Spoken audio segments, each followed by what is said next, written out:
Assalamualaikum warahmatullahi wabarakatuh.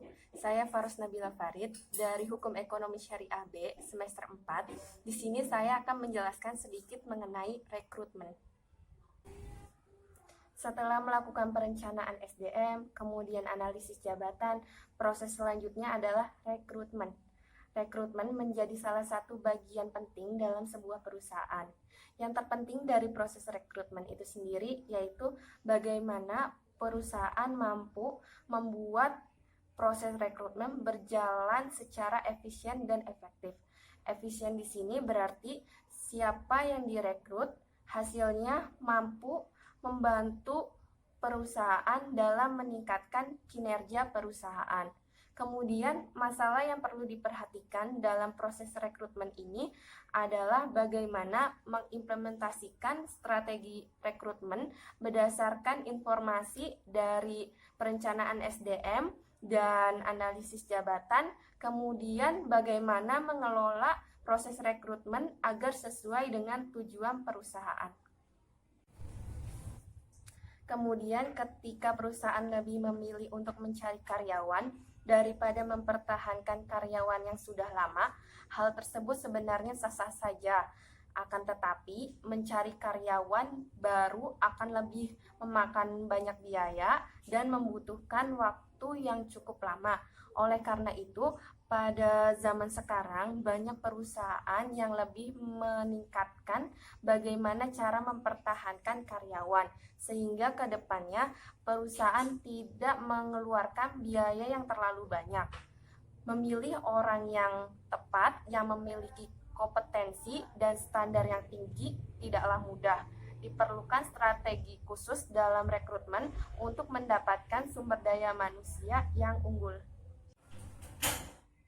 Pada dasarnya ada dua sumber yang menjadi bagian penting dalam proses rekrutmen karyawan, yaitu rekrutmen internal dan rekrutmen eksternal. Jadi dari awal perusahaan harus merencanakan untuk memilih antara rekrutmen internal dan rekrutmen eksternal. Rekrutmen internal sendiri lebih menitikberatkan pada orang-orang dalam internal perusahaan yang memang dia memiliki kompetensi yang bisa mengisi jabatan yang kosong yang diinginkan oleh perusahaan.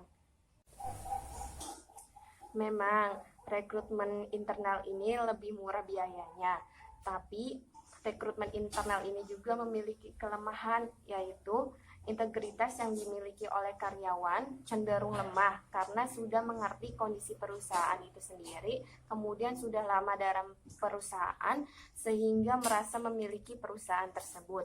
Kemudian, adapun rekrutmen eksternal sendiri memiliki kelemahan, yaitu cenderung pada biaya yang mahal, kemudian memerlukan waktu yang cukup lama, tetapi terkadang hasilnya tidak efektif. Kemudian untuk keunggulannya sendiri, yaitu lebih banyak sumber daya manusia baru yang dapat memberikan ide-ide baru, gaya baru, inovasi-inovasi baru, sehingga dapat memajukan perusahaan. Jadi pada intinya, ketika perusahaan menginginkan sumber daya manusia yang unggul, maka buatlah strategi khusus yang membuat proses rekrutmen berjalan secara efisien. Dalam teori rekrutmen itu ada namanya rekrutmen rekomendasi. Apakah rekrutmen rekomendasi ini sama dengan rekrutmen dengan cara orang dalam? Jadi rekrutmen rekomendasi ini memang dapat digunakan karena memang faktor pemimpin dan petinggi perusahaan. Akan tetapi rekrutmen dalam bentuk ini tetap menimbulkan kecemburuan sosial, walaupun yang direkomendasikan ini memiliki suatu keahlian. Nah, rekrutmen ini dapat berupa rekrutmen internal dan dapat berupa rekrutmen eksternal. Jadi, rekrutmen rekomendasi ini dapat digunakan asalkan berdasarkan dengan prinsip keadilan. Adil di sini berarti benar-benar mengikuti proses yang jelas.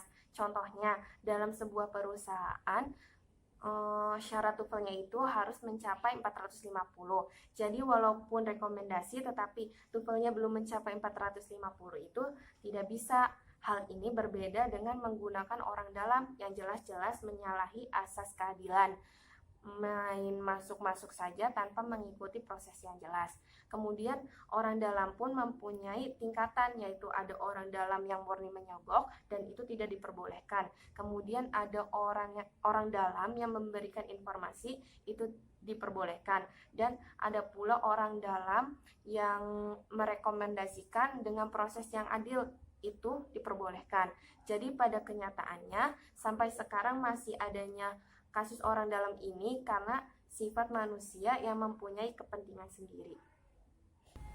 Sebenarnya sistem orang dalam ini berpengaruh tidak terhadap kinerja karyawan. Jadi jika berbicara berpengaruh atau tidaknya itu tidak dapat dilihat dalam hitungan bulan, tetapi harus melewati proses penilaian kerja terlebih dahulu, biasanya per semester atau per tahun, kayak gitu.